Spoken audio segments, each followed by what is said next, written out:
The gloves are coming off. Trump says he's cracking down on left-wing extremists, but many Democrats and Republicans are worried about what this could mean for free speech. Welcome to America Uncovered. I'm Chris Chappell. Before we get started, did you know that YouTube hides a lot of our episodes? It's because of something called restricted mode. Check it out. Here's our channel unrestricted, and here it is on restricted mode. Notice the difference? Lots of episodes just disappear. So if you haven't already, go up to your profile picture, click on it, and go down to restricted mode. Make sure that it's turned off, so YouTube will stop hiding controversial topics from you. Now on with the show. In the wake of Charlie Kirk's death, the national conversation got a lot hotter than usual, which is saying something for a country where every debate is framed as Nazis versus communists. In an attempt to turn down the temperature, we heard lots of calls to pull back some of the more extreme rhetoric from both the Republicans and Democrats. But that message seems to be falling on deaf ears. Over the past week, the internet has been full of videos of people openly celebrating Kirk's death, along with articles from left-wing publications saying Charlie Kirk brought it upon himself and that he deserves no mourning. The right, meanwhile, has had enough. The Trump administration is in no mood for peace and reconciliation. Vice President J.D. Vance hosted a special episode of Charlie Kirk's show in place of its slain host. And his message was clear. There will be no unity with the people who helped make this happen. There is no unity with the people who celebrate Charlie Kirk's assassination. And there is no unity with the people who fund these articles, who pay the salaries of these terrorist sympathizers. White House Deputy Chief of Staff Stephen Miller joined Vance and promised to channel the nation's anger and systematically crush far-left agitators. We are going to channel all of the anger that we have over the organized campaign that led to this assassination to uproot and dismantle these terrorist networks. And with God as my witness, we are going to use every resource we have at the Department of Justice, Homeland Security, and throughout this government to identify, disrupt, dismantle, and destroy these networks and make America safe again for the American people. It will happen, and we will do it in Charlie's name. And Trump is in total agreement. He promised a nationwide crackdown on left-wing groups, labeling ones like Antifa as terrorist organizations, hitting others with racketeering charges, raising the possibility of revoking tax-exempt status for liberal nonprofits, and muzzling left-wing media with lawsuits. He even said he'd look into a RICO investigation against George Soros and the funding he's given to leftist groups. A RICO case against George Soros. For the right, that's like Christmas, birthdays, and Robert E. Lee Day all rolled into one.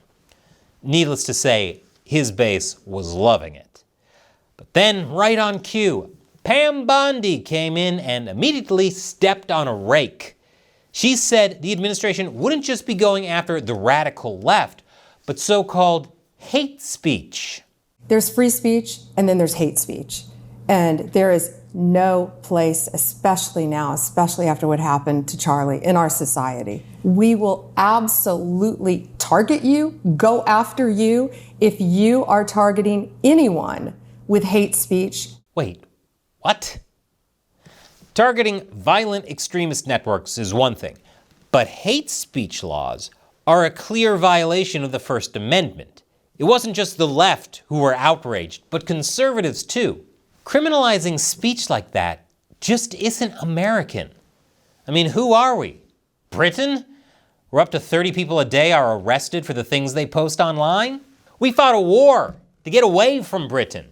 Our forefathers fought and bled so that we can say what we really think.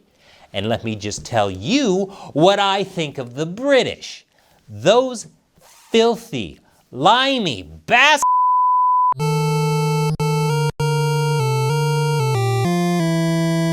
And that Red Dwarf revival was terrible. Anyway, this move against hate speech had everyone, MAGA included, worried. And if it was meant to honor Charlie Kirk, well, let's see what Charlie had to say about so-called hate speech. Hate speech does not exist legally in America. There's ugly speech, there's gross speech, there's evil speech, and all of it is protected by the First Amendment. Keep America free. Thank you, Charlie. Now, in the face of this backlash, Bondi was forced to walk back her statement, saying that hate speech will not be prosecuted. Instead, she told Axios that she was only talking about people who actively incite violence.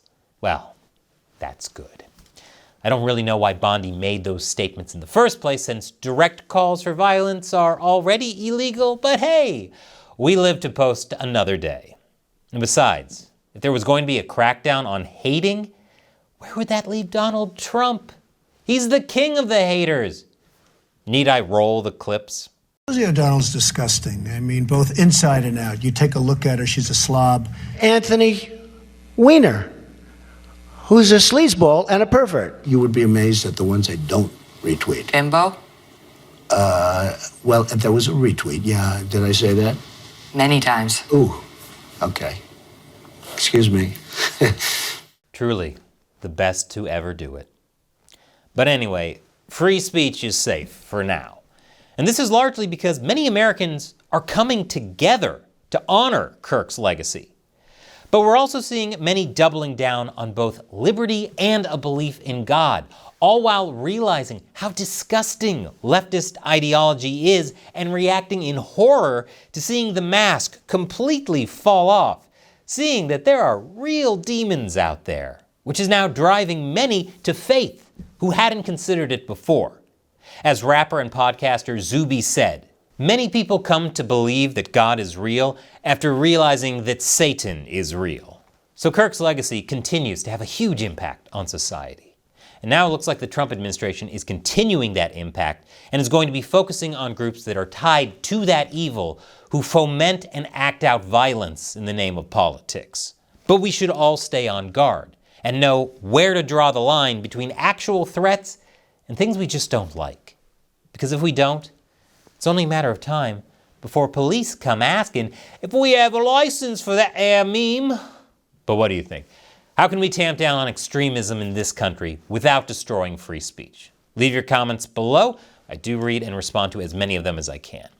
And consider supporting America Uncovered over on our new website, americauncovered.tv, where you'll never miss an episode, get access to exclusive live streams and deep dives, and have the chance to talk directly with me and the team. Again, that's americauncovered.tv. I'm Chris Chappell. Thank you for watching America Uncovered.